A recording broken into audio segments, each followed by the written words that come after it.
শত শত বছর আগের কথা। সুদূর মরক্কোর এক গ্রামে একজন মানুষ বাস করতেন, যার নাম ছিল আল্লামা আব্দুল্লাহ। সেই নামটি নিছক কোনো পরিচয় ছিল না, তা ছিল ধার্মিকতা, সততা এবং জ্ঞানের এক প্রতিশব্দ। দূর দূরান্ত থেকে মানুষ তার কাছে আসত শুধুমাত্র একটি সৎ পরামর্শের আশায়। তিনি ছিলেন জীবন্ত এক ইবাদতখানা। সময়মতো নামাজ আদায় করতেন, রোজা রাখতেন, অভাবীদের দুহাত ভরে খয়রাত দান করতেন। তার জীবনের প্রতিটি মুহূর্ত ছিল হালাল রিজিক কামানো এবং সর্বদা সত্য বলার প্রতিজ্ঞায় আবদ্ধ। কেউ কখনো তাকে একটি মিথ্যা বলতে বা সামান্যতম খারাপ কাজ করতে দেখেনি। তিনি ছিলেন সেই বিরল মানুষ যার জীবন অন্যদের জন্য প্রেরণা যোগাত। কিন্তু একদিন আল্লামা আব্দুল্লাহর সামনে এলো এক মারাত্মক ভুল ব্যাখ্যা। তিনি কোথায় যেন পড়লেন যে ব্যক্তি পৃথিবীতে একটি নেকি করবে সে দুনিয়াতে 10টি নেকি এবং পরকালে আখেরাতে 70টি নেকির সওয়াব পাবে। এই কথাটি পড়ে তার হৃদয়ের গভীরে লুকিয়ে থাকা এক দুর্বলতা, লোভ জাগ্রত হয়ে উঠল। তিনি সরলভাবে ভেবে নিলেন যে এর মানে হল, যদি কেউ একটি সৎকর্ম করে তবে তার বিনিময়ে দুনিয়াতে 10 টাকা এবং আখেরাতে 70 গুণ বেশি টাকা আলাদাভাবে মিলবে।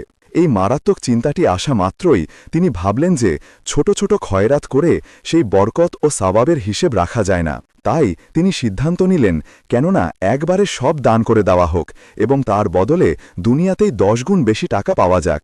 আর সেই বিপুল অর্থ পেয়ে বাকি জীবনটা আরাম আয়েশে কাটানো হোক, সাথে পরকালে 70 গুণ বেশি সওয়াব তো পাওয়া যাবেই। এই লোভনীয় চিন্তা আসা মাত্রই তার মনের শান্তি উড়ে গেল এবং রাতের ঘুম হারিয়ে গেল। এভাবেই শুরু হলো এক নেককার মানুষের জীবনে লোভের এক ভয়ানক যাত্রা। আল্লামা আব্দুল্লাহর তখনও বিয়ে হয়নি এবং তার কোনো আপন আত্মীয়ও ছিল না। পিতার কাছ থেকে উত্তরাধিকার সূত্রে তিনি যে জমি পেয়েছিলেন, তিনি তার সেই সমস্ত জমি, গবাদি পশু এবং নিজের সমস্ত সম্পত্তি বিক্রি করে দিলেন। এই বিক্রির মাধ্যমে আল্লামা আব্দুল্লাহ যে বিশাল অর্থ পেয়েছিলেন সে তা গরিব দুঃখী মানুষের মধ্যে বিলিয়ে দিতে শুরু করলেন। তার এই বিপুল দানশীলতার, সাখাওয়াতের খ্যাতি দূর দূরান্ত পর্যন্ত ছড়িয়ে পড়ল। আশেপাশের গ্রাম এবং দূর দূর থেকে আসা অসহায় ও অভাবী মানুষজন তার কাছে আসত এবং প্রচুর পরিমাণে খয়রাত পেয়ে মন থেকে তাকে দোয়া দিতে দিতে সেখান থেকে চলে যেত। লোকেরা আল্লামা আব্দুল্লাহর এই অভূতপূর্ব দানশীলতা দেখে খুবই আশ্চর্য হতো। তারা যখন এই দানের পেছনের আসল কারণ জিজ্ঞেস করত, তখন তিনি কোনো না কোনো অজুহাত দেখিয়ে তাদের টুকিয়ে দিতেন এবং আসল কথাটি কাউকে বলতেন না।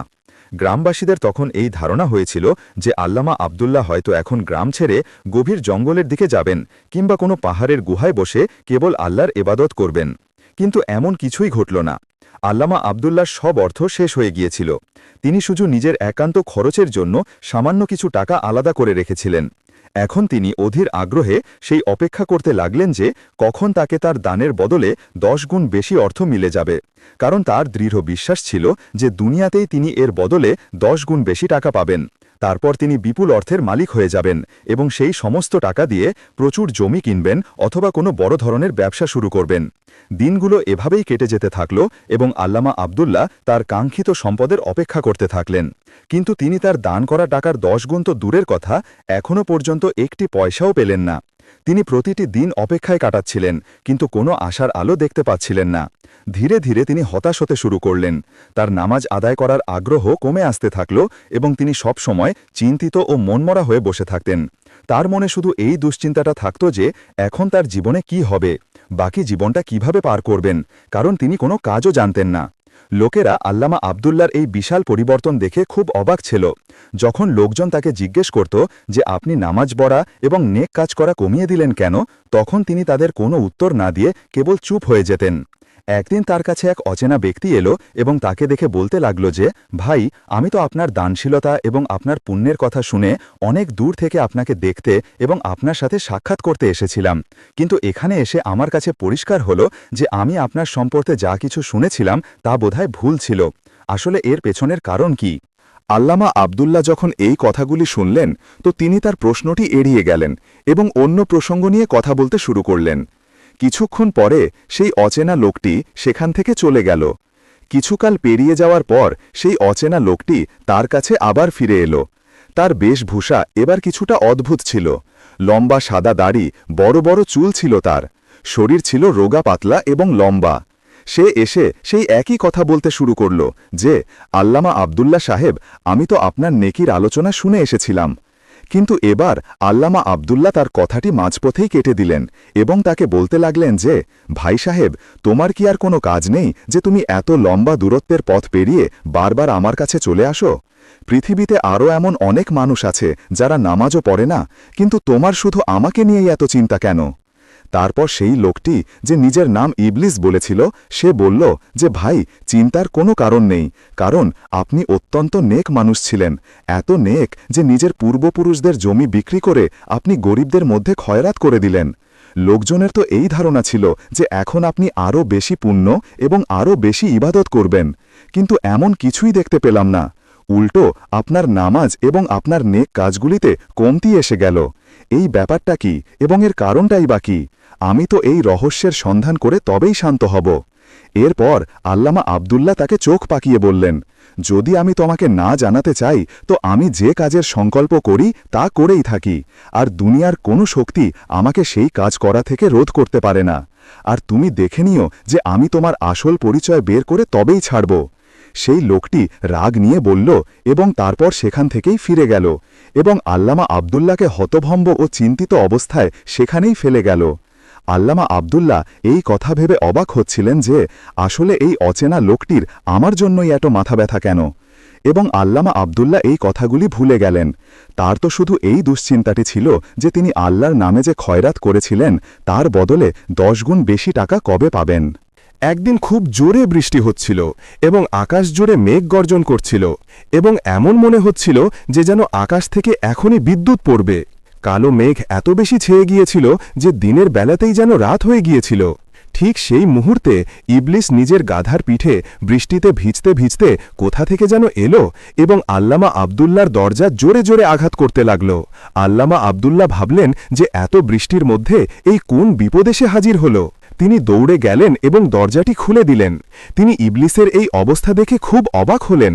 তার পরনের কাপড় ছেঁড়া, দাড়ি বড় হয়ে গিয়েছে। আল্লামা আব্দুল্লাহ অবাক হয়ে জিজ্ঞেস করলেন, তুমি আর এই করুণ অবস্থায় তুমি এখানে কিভাবে?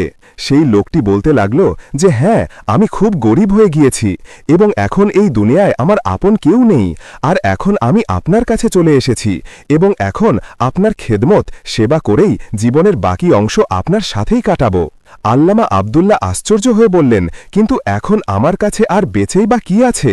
তখন সেই অচেনা লোকটি বলতে লাগল, আমার কোনো বেতন চাই না, শুধু আমি আপনার সাথে থাকতে চাই, আমি কেবল আপনার খেদমত করতে চাই। আপনি চাইলে আমাকে কিছু দিন বা না দিন, আপনি চাইলেও আমাকে রুটিও না দিতে পারেন। ইবলিস এমনভাবে বলল যে আল্লামা আব্দুল্লাহ তাকে নিজের কাছে রাখতে সম্মত হলেন। তারপর ইবলিস বেশ কিছুদিন ধরে আল্লামা আব্দুল্লাহর খেদমত করতে থাকল। সে তার ঘরের সমস্ত কাজ করত, তার হাত পা টিপে দিত, জঙ্গল থেকে কাঠ কেটে আনত, সংক্ষেপে সব ধরনের কাজই করত। আল্লামা আব্দুল্লাহ তার উপর খুবই খুশি ছিলেন যে তিনি বিনামূল্যে একজন কর্মচারী পেয়ে গেলেন। একদিন আল্লামা আব্দুল্লাহ তাকে বলতে লাগলেন যে, ইবলিস, আমি তোমার সাথে খুব গুরুত্বপূর্ণ একটি কথা বলতে চাই। ইবলিস তো এই কথাটির অপেক্ষাতেই ছিল। তার ধারণা ছিল যে এখন আল্লামা আব্দুল্লাহ তাকে নিজের সমস্ত সম্পদ খয়রাত করার আসল রহস্য জানিয়ে দেবেন। তারপর ইবলিস জিজ্ঞেস করল যে কেমন কথা। কিন্তু আল্লামা আব্দুল্লাহ বলতে লাগলেন যে কথাটি হল যে আমার কাছে সমস্ত সম্পদ শেষ হয়ে গিয়েছে, আমার কাছে এত টাকাও নেই যা দিয়ে আমি একবেলার খাবার কিনতে পারি। সুতরাং আমি তোমাকে পরামর্শ দিচ্ছি যে তুমি অন্য কোনো থাকার জায়গা খুঁজে নাও। আমার কি হবে? আমার তো কোনো না কোনোভাবে দিন কেটে যাবে। আমার কারণে তুমি কষ্ট কেন করবে? এই কথা শুনে ইবলিস হতাশ হয়ে গেল এবং বলল, আল্লামা আব্দুল্লাহ সাহেব, আমি আপনার খেদমত কোনো ধরনের লোভে করিনি এবং নাই আমি আপনার কাছ থেকে কোনো সুবিধা নিতে চেয়েছিলাম, বরং আমি সব পরিস্থিতিতে আপনার পাশে থাকার প্রতিশ্রুতি দিয়েছিলাম। তাই আমি সব অবস্থায় আমার প্রতিশ্রুতি রক্ষা করব। কিন্তু আমাকে একটি কথা জানিয়ে দিন যে আপনি আপনার বাপদাদার সম্পত্তি খয়রাতে কেন দান করেছিলেন এবং এত বড় পুণ্যের কাজ করার পরেও নামাজসহ বাকি নেক কাজ কেন ছেড়ে দিলেন? আল্লামা আব্দুল্লাহ এই কথা শুনে হতবাক হয়ে গেলেন এবং বলতে লাগলেন, আমি তো ভেবেছিলাম যে এতদিন পেরিয়ে যাওয়ায় তুমি এই কথা ভুলে গিয়েছ। এমন গুরুত্বপূর্ণ কথাও কি কেউ ভুলতে পারে? আল্লামা আব্দুল্লাহ সাহেব, আমি এত দিন ধরে আপনার খেদমত করলাম। আমি আপনার কাছে বেতন বা অন্য কোনো বস্তু চাইনি। শুধু আপনি আমাকে এই কথাটির রহস্য বলে দিন যে আপনি আপনার বাপদাদার সম্পত্তি খয়রাতে কেন দান করে দিলেন। আপনি কি আমাকে শুধু এতটুকু কথা জানাতে পারেন না? ইবলিশ অত্যন্ত দুঃখিস করে আল্লামা আব্দুল্লাহকে এই কথাটি বলল যে আল্লামা আব্দুল্লাহও এই কথাগুলি শুনে নরম হয়ে গেলেন। তারপর আল্লামা আব্দুল্লাহ সমস্ত ঘটনাটি তাকে শোনালেন এবং বললেন, আমার ধারণা ছিল যে আল্লাহর পথে খয়রাত করার পর তার থেকে 10 গুণ বেশি আমাকে মিলে যাবে এবং আমি ধনী হয়ে যাব। কিন্তু এত মাস অপেক্ষা করার পরেও এই করুণ অবস্থা যে এখন উপোস দেওয়ার পরিস্থিতি এসেছে। ইবলিশ গভীর মনোযোগ দিয়ে তার কথা শুনতে থাকল। যখন আল্লামা আব্দুল্লাহ তার কথা শেষ করলেন তখন ইবলিশ বলল, আপনি কি কারো কাছ থেকে এই কথাটির সত্যতা নিশ্চিত করিয়েছিলেন যে এই কথাটি সত্যি? আল্লামা আব্দুল্লাহ বলতে